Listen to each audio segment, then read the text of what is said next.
Les 5 couples les plus étranges et improbables en Afrique. Aujourd'hui, nous vous parlerons des 5 couples les plus inhabituels en Afrique. Le couple, c'est la représentation parfaite de l'amour. Quant à l'amour, c'est ce qu'il y a de plus extraordinaire et étonnant.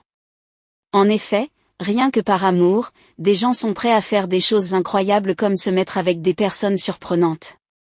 Découvrons ensemble les 5 couples les plus étranges et improbables en Afrique. Mais avant, j'aimerais d'abord vous inviter à vous abonner et à cliquer sur la cloche de notification pour ne pas rater mes prochaines vidéos. On commence. Numéro 1. Le couple Sané Mazilla et Hélène Chabangu.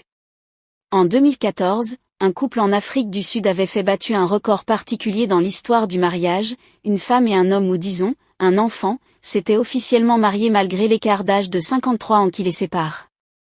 Mais l'union entre Sané Mazilla, 9 ans, et Hélène Chabangu, 62 ans, n'était pas un mariage au vrai sens du terme. Le couple avait trouvé un compromis dans un rituel visant à plaire à leurs ancêtres. La famille de Sané avait accepté le mariage, en offrant $500 à la mariée pour la dot et $1000 supplémentaires le jour du mariage. Numéro 2, le couple Grand P et Eudoxie Yao. La relation entre le chanteur guinéen Grand P et le mannequin ivoirien Eudoxie Yao a déjà fait parler d'elle sur les réseaux sociaux en raison de la différence exagérée de taille entre le couple. Grand P, de son vrai nom Moussa Sandiana Kaba, est né avec la progéria et cela a affecté sa stature physique. Malgré sa stature, le chanteur vit pleinement la vie et selon ses propres conditions. Cette attitude a permis à Grand P de suivre les désirs de son cœur et d'avoir une relation avec la bombe ivoirienne Eudoxie Yao, qu'elle compte d'ailleurs épouser. Certaines personnes ont exprimé leurs inquiétudes quant à la correspondance improbable, certains affirmant que la relation est purement commerciale et que l'une des parties ne peut y participer que pour l'argent. D'autres ont prétendu que la relation pouvait être un coup marketing car Grand P et Eudoxie Yao étaient des artistes.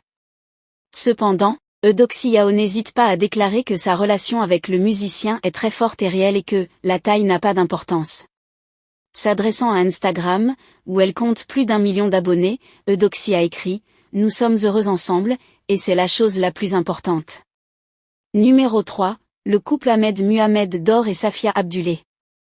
En 2009, le Somalien Ahmed Muhammad Dor, 112 ans, qui avait déjà eu 13 enfants de 5 femmes différentes, avait épousé Safia Abdulé, alors qu'elle n'avait que 17 ans. Le mariage a suscité des réactions mitigées de la part des habitants car la mariée de l'homme était assez jeune pour être son arrière-petite-fille. Numéro 4. Le couple Loretta et Lolita. Cela peut sembler bizarre, une fille de 26 ans a été mariée à sa mère biologique pour vivre comme mari et femme et fonder une nouvelle famille. C'est peut-être le plus bizarre de cas, même dans la vie lesbienne. La fille est le mari tandis que la mère est l'épouse. Il a été recueilli que Lolita, 26 ans, était mariée à sa mère, Loretta, 44 ans et tous deux ont accepté de vivre heureux ensemble en tant que mari et femme en Afrique du Sud. Lolita, excitée par son amour retrouvé, aurait déclaré « Ma mère était là pour moi depuis ma naissance. J'ai grandi sans père et j'aime tellement ma mère. Elle est tout ce que j'ai, et je ne veux pas rester loin d'elle. C'est pourquoi j'ai choisi de l'épouser pour que nous puissions vivre ensemble.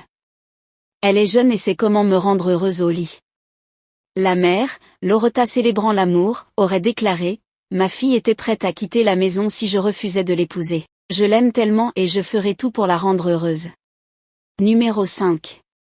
Le couple Efioma Amos et Opogenezuazor Ogbokor. Efioma Amos est devenu viral lorsque ses photos de pré-mariage ont été diffusées sur les médias sociaux en raison de la différence de taille entre lui et sa fiancée. Mais il a répondu qu'il n'a jamais été difficile pour lui de faire tomber les femmes sous son charme, et que la capacité à attirer les dites femmes est un don de Dieu. Que pensez-vous de ces couples? Laissez votre avis en commentaire. Si ça vous a plu, n'hésitez pas à vous abonner et à cliquer sur la cloche de notification pour nous encourager à travailler davantage.